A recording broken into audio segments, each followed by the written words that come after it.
জিন মেয়েটি পরের দিন ইমনকে নিয়ে যায় এক রহস্যময় বাগানে।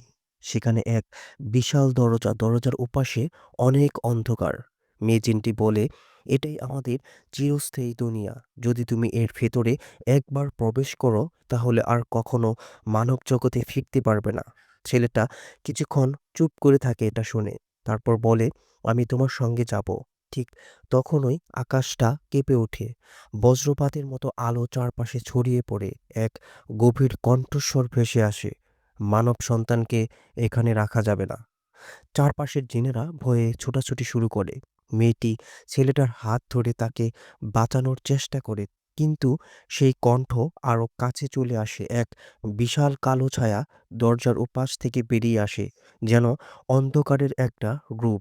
ছায়াটা বলে, মানব সন্তান এই রাজ্যে থাকতে পারবে না, তার দেহ ভস্ম হয়ে যাবে, সে মারা যাবে। তো বন্ধুরা, সম্পূর্ণ ঘটনাটি আমার ইউটিউব চ্যানেলে দেওয়া আছে, সেখানে গিয়ে আপনারা শুনে আসবেন।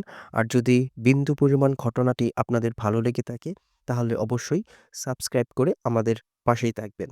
আর আপনারাও আপনাদের সাথে ঘটে যাওয়া ঘটনা আমার কাছে পাঠিয়ে দিতে পারবেন। তো আজকে এই পর্যন্তই। টাটা।